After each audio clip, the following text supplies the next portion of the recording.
मुळात हे सरकार खरं तर मी सुरुवातीलाच सांगितलं की 1980 मध्ये भारतीय जनता पक्षाचे, त्यावेळी जनता दल होतं, मला माहित नाही, भास्कररावजी सांगू शकतील,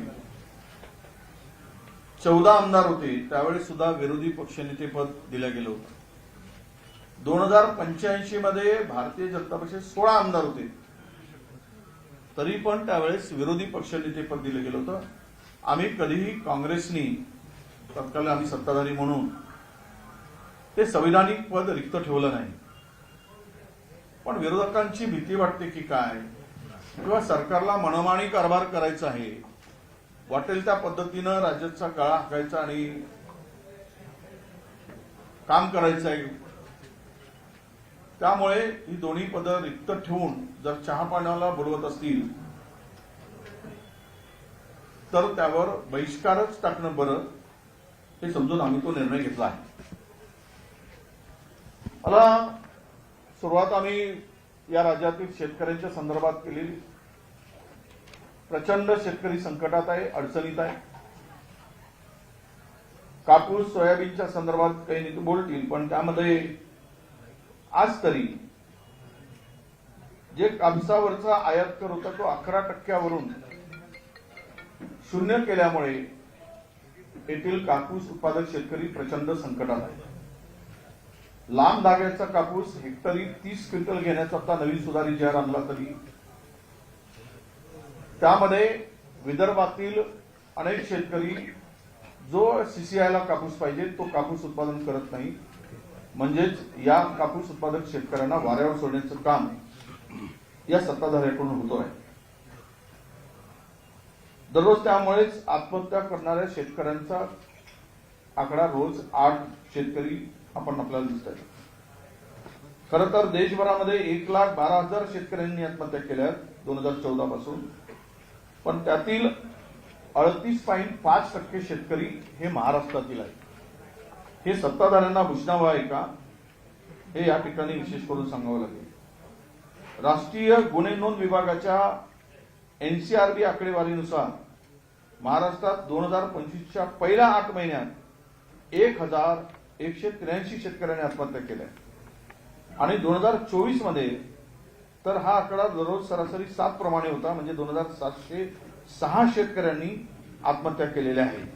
यावरूनच विदर्भ आणि मराठवाड्यातला शेतकरी कुठल्या संकटात आहे हे आपल्या सगळ्यांना या ठिकाणी दिसून येते. कसले नतभ्रष्ट सरकार, तीनही जण भांडत आहेत, पण शेतकऱ्यांच्याकडे मात्र यांचं लक्ष नाही. यांनी जो प्रस्ताव पाठवला गेला ते म्हणतात की 27 नोव्हेंबरला प्रस्ताव पाठवला. केंद्रीय मंत्री, कृषी मंत्री म्हणतात की आमच्याकडे अतिवृष्टी संदर्भातला मदतीचा प्रस्तावच आला नाही. तो प्रस्ताव कदाचित गृहमंत्र्याकडे अडकून पडला होता, अशी काही चर्चा आहे. आणि अद्यापही राज्याला कुठलीही शेतकऱ्यांच्यासाठी मदत मिळाली नाही. अशा शेतकरी विरोधी सरकारच्या चहा पाण्याला जाण्याचं औचित्य आम्हाला वाटत नाही. मी या पलीकडे पुन्हा सांगेल आपल्याला की राज्यामध्ये शेतकऱ्यांचा अवमान करण्याची चढाओढच चालली आहे. अजित पवार आमचे उपमुख्यमंत्री म्हणतात की हे शेतकरी फुकटे आहेत. यांना कितीही कर्ज दिला तरी व्याजाचे पैसे 0% व्याजदराने दिल्यानंतरही हे फुकटे कर्ज नाही फेडत नाहीत आणि सारखं फुकट कर्ज कसं मिळेल यासाठी टाव फोडत असतात. हे म्हणणारे राज्याचे एक उपमुख्यमंत्री आहेत. शेतकऱ्यांना फुकट म्हणून हिणवणाऱ्यांना, आणि राधाकृष्ण विखे पाटलांनी तर कहरच केला. सोसायटी काढायची, कर्जबाजारी व्हायचं, पुन्हा कर्ज मागायचा, हा नवीन धंदा शेतकऱ्यांनी सुरू केलाय असं ते विखे पाटील म्हणतात. म्हणजे या राज्यातील या नेत्यांनी, भारतीय जनता पक्षाच्या आणि सत्तेतील नेत्यांनी पदोपदी शेतकऱ्यांच्या भरोशावर मोठे होऊन शेतकऱ्यांचा अवमान करायचं ठरवलं असेल तर अशा शेतकऱ्यांचा अवमान करणाऱ्या सरकारच्या संदर्भात त्यांना शेतकऱ्यांची मदतच करायची नाही अशा नतभ्रष्ट लोकांच्या चहा पाण्याला जाण्याचं आम्ही टाळलेलं आहे. राज्याची तिजोरी खाली झाली आहे. 9,32,000 कोटी रुपयाचं कर्ज राज्यावर आलेलं आहे. आणि यामध्ये विशेष करून राज्याच्या उत्पन्नाचा मोठा हिस्सा जवळपास 22% कर्ज आणि व्याज फेडण्यामध्ये जातो आहे आणि यामध्ये राज्याची आर्थिक स्थिती पूर्णतः बिघडलेली आहे आणि राजकोषीय तूट सुद्धा प्रचंड वाढली आहे. निधी वाटपामध्ये सुद्धा प्रचंड भेदभाव. विकासासाठी निधी फक्त मुंबई, पुणे, ठाणे इन्फ्रास्ट्रक्चरवर आणि 25% कमिशनसाठीच हा निधी वापरला जातो आहे. निकृष्ट दर्जाची कामं केली गेली आहे. मेघा इंजिनिअरिंग सारख्या कंपनीवर 3000 कोटी रुपये अतिरिक्त खर्चवून म्हणजे तिजोरीवर बोजा टाकून टेंडर दिल्यामुळे कोर्टाने गंभीर ताशेरे ओढले होते आणि त्यानंतर तो निविदा रद्द करून 3000 कोटी कमी करावे लागले. यावरून भ्रष्टाचार किती मोठ्या प्रमाणात फोफावलेला आहे हे राज्यातील जनतेला आता दिसत आहे आणि यासाठी हे सर्व बघितल्यानंतर राज्य पूर्णतः दिवाळखोरीकडे निघालं आहे आणि या मोठ्या शहरामध्ये जो पैसा खर्च केला जातो आणि लहान शहरे या संपूर्ण विकासाच्या पासून दूर गेली आहे आणि त्याही पलीकडं या संदर्भात मुख्यमंत्री विदर्भातले असून विदर्भाकडे पूर्णतः दुर्लक्ष आहे. विदर्भाकडे दुर्लक्ष करून तिजोरी कशी खाली होत आहे, तिजोरी खाली होत असताना कर्जाचा डोंगर किती मोठा होत आहे हे सुद्धा बघण्याची आवश्यकता आहे.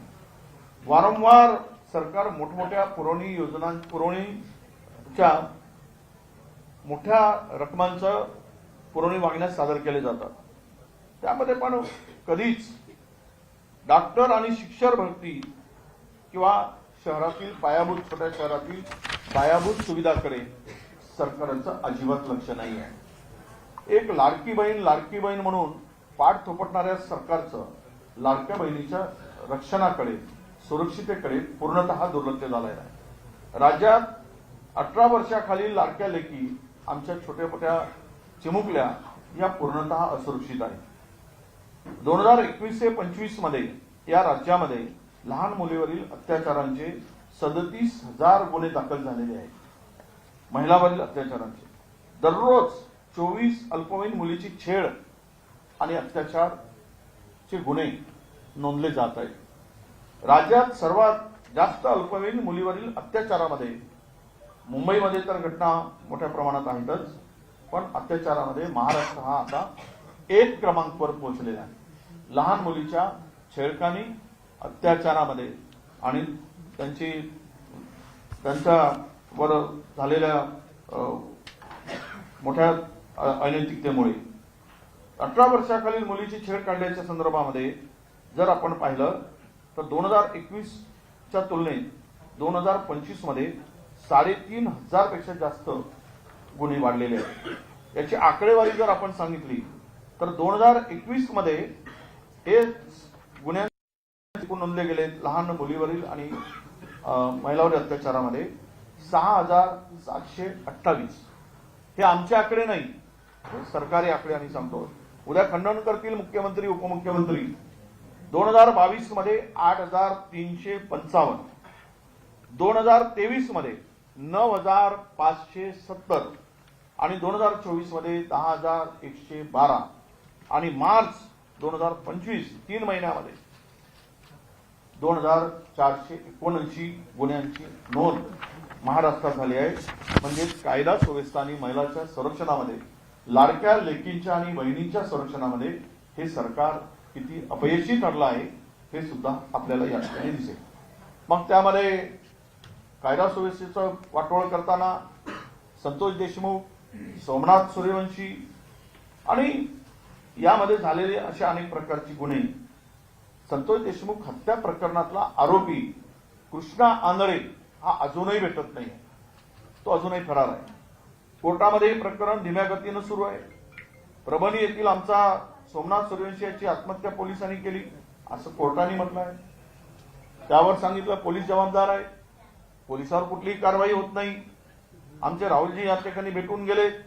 एसआयटी नेमून तपास करण्याचे आदेश सरकारने दिले, पण पोलिसावर गुन्हे दाखल अजूनही होत नाही आणि पोलिसांनी त्याचा खून केला सिद्ध झालेला आहे. सरकार पोलिसांना पाठीशी का घालताय हा खरा प्रश्न या ठिकाणी उपस्थित होतो आहे. म्हणजे एकूणच कायदा सुव्यवस्था बघितली तर गुन्ह्यांचं राज्य राज्यावर आता प्रस्थापित होताना दिसतो आहे. जिथे तिथे ही गुंड मंडळी आश्रयामुळे प्रचंड भर दिवसा असेल रात्री असेल काळजी न करता लोकांचे खून करत आहेत. पुणे हे आता महाराष्ट्रातील गुन्ह्यांचं कॅपिटल हब होताना आम्हाला दिसतंय.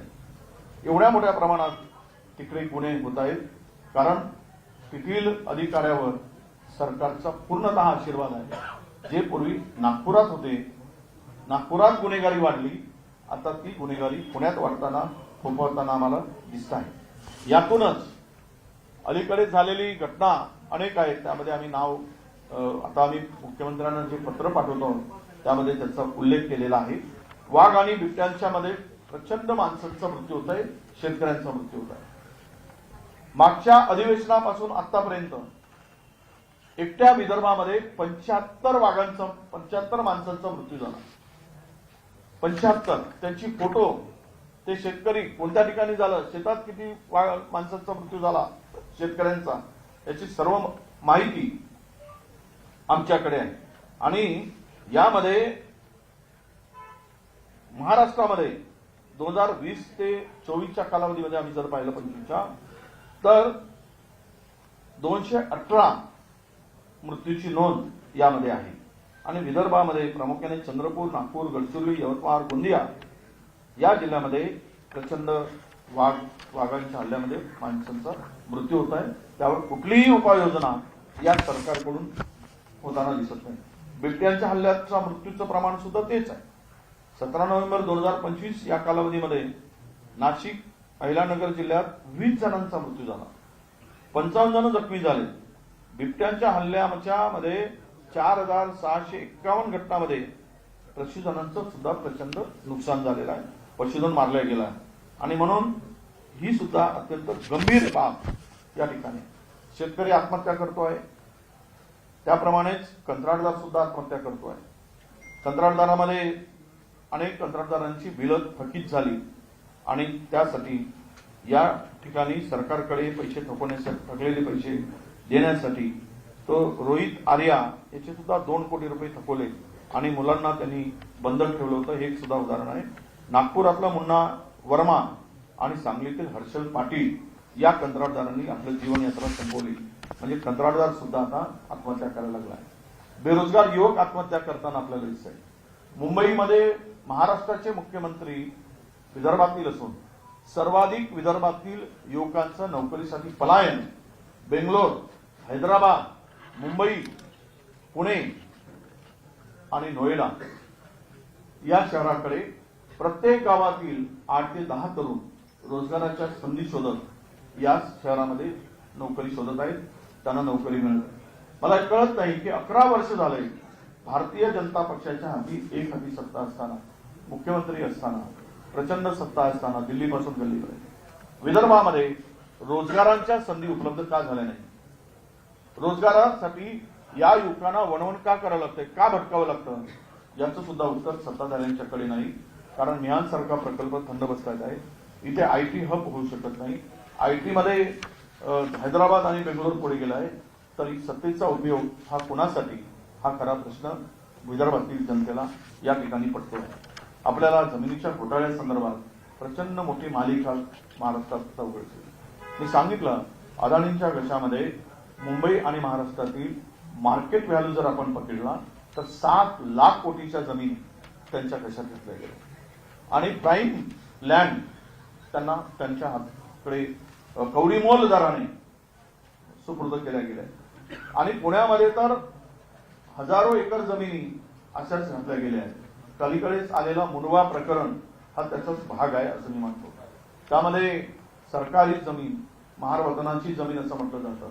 सरकारी सातबारावर पूर्णतः सरकार नोंद असताना त्याची खरेदी खत होतं आणि त्या जमिनीचा व्यवहार उघडा पडल्यानंतर थातूर मातूर कारवाई होते आणि पूर्णतः कारवाई होत नाही. त्या शीतल तेजवानीला केवळ अटक निवडणुकीच्या आपल्या अधिवेशनाच्या तोंडावर दाखवण्यासाठी केली जाते आणि खर्गे समितीचा अहवाल त्याला मुदतवाढ दिली जाते. यातून हे प्रकरण इतकं गंभीर आहे की ज्यांच्याकडे 99% शेअर आहे ते मोकाट आहे आणि ज्यांच्याकडे 1% शेअर आहे त्यांच्यावर कारवाई होते आहे. यावरूनच सरकारची कोणाला वाचवण्याची भूमिका आहे हे आता स्पष्ट दिसत आहे. आणि अटक केलेल्यांना VIP ट्रीटमेंट दिली जाते हे सुद्धा महायुती सरकारचा अजब न्याय आहे असं म्हणायला हरकत नाही. नुसतीच आश्वासनं आणि योजना बंद करण्याचा निर्णय, आश्वासनं द्यायची की आम्ही हे करू ते करू, छाती बदलून सांगायचं, गळ्याच्या नसा दिसेपर्यंत सांगायचं आणि काम मात्र कुठेच दिसत नाही. आश्वासनं पण योजना कोणत्या बंद केल्या आहेत? महायुती सरकारच्या काळामध्ये घोषणा मोठ्या झाल्या पण आधी शेतकऱ्यांची कर्जमाफी झाली, ती झाली नाही. लाडक्या बहिणींना 2100 रुपये देणार होते, ती झाली नाही. मुख्यमंत्री असताना आपल्या मागच्या वेळेस आनंदाचा शिदा बंद पडलाय. 1 रुपयात पीक विमा बंद झालेला आहे. स्वच्छता मॉनिटर बंद झालेला आहे. एक गणवेश एक राज्य एक गणवेश त्याची अंमलबजावणी नाही. लाडक्या भावाला अप्रेंटिसशिप दिली ती बंद पडली. योजना दूत मुख्यमंत्री योजना ती बंद पडली. मुख्यमंत्री तीर्थ योजना ती सुद्धा बंद आहे. नमो कामगार कल्याण योजना ती बंद झाली. नमो शेततळी योजना अभियान ते सुद्धा बंद झालं. नमो गरीब व मागासवर्गीय सन्मान योजना ती सुद्धा बंद झाली. नमो ग्राम सचिवालय योजना ही सुद्धा बंद पडली. नमो आदिवासी स्मार्ट शाळा योजना ही सुद्धा बंद झाली. नमो दिव्यांग शक्ती योजना अशी नावं देतात की जसं काय उद्धारच उद्धार चाललाय, सगळ्याचा उद्धार करायला निघालाय. अशा पद्धतीनं नमो दिव्यांग शक्ती योजना ती सुद्धा बंद पडली. नमो तीर्थस्थळ व गडकिल्ले संवर्धन योजना ती सुद्धा कागदावरच आहे. मग या योजनांचं काय झालं? योजना कशाला केले?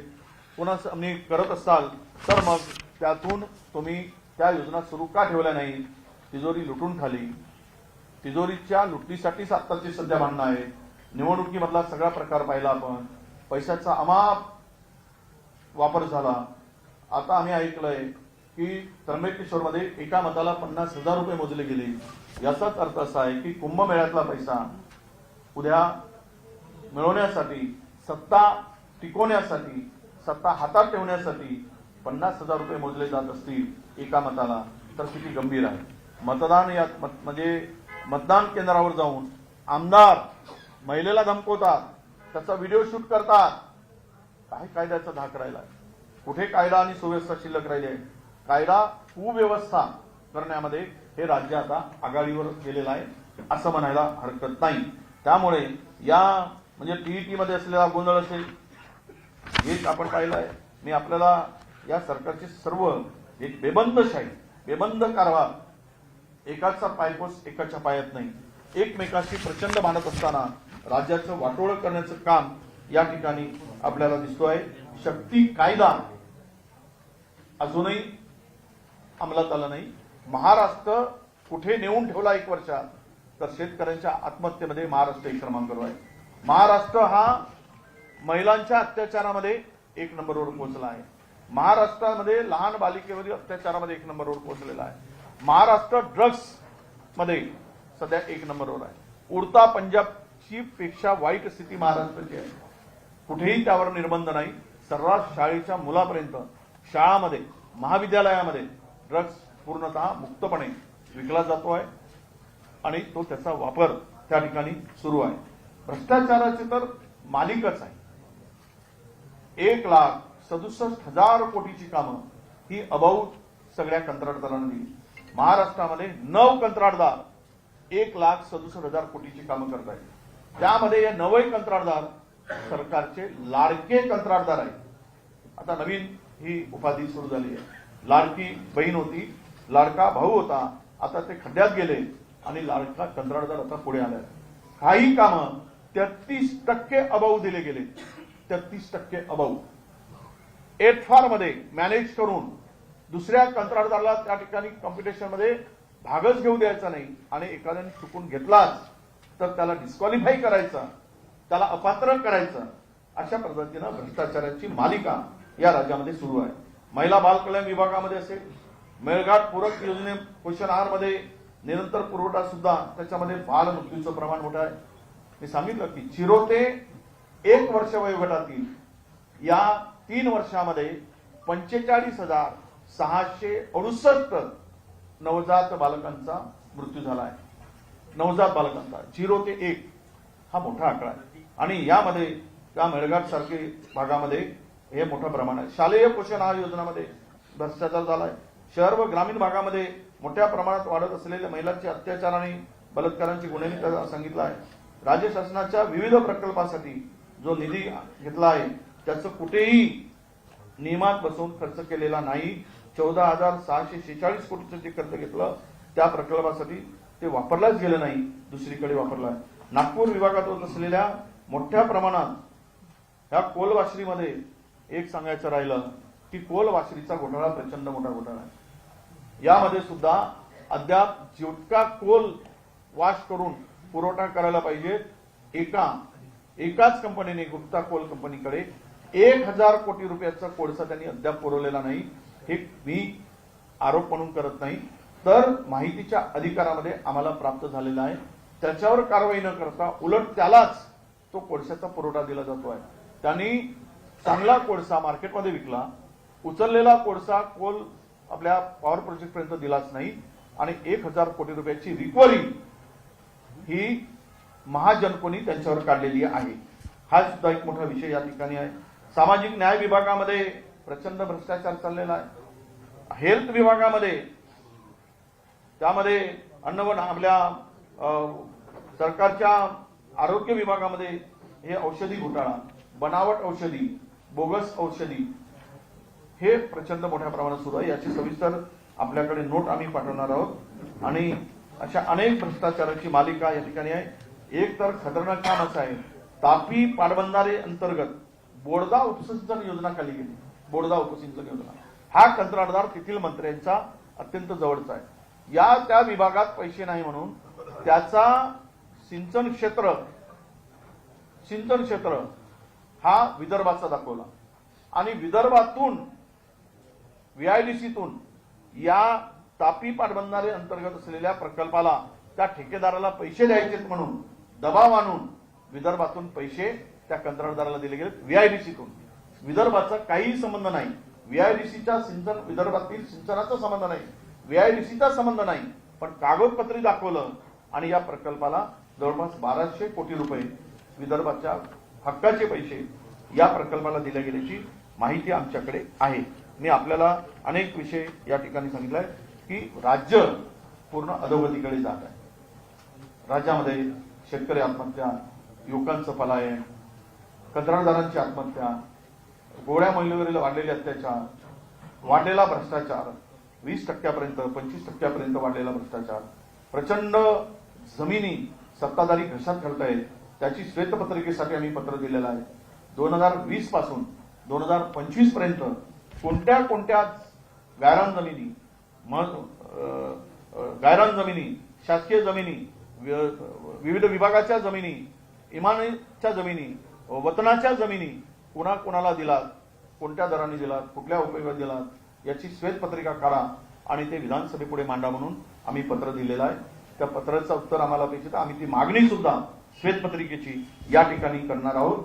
अशा घोटाळेबाजांचं सरकार महाराष्ट्रात असताना आणि लोकशाहीची बूज राखून संविधानावर विश्वास न ठेवता संविधानिक पद रिक्त ठेवून विरोधी पक्षाचे पद रिक्त ठेवून एक कल्ली कारभार करून जनतेला भेटीस धरणाऱ्या सरकारच्या चहा पाण्याला न जाण्याचा निर्णय आम्ही घेतलाय.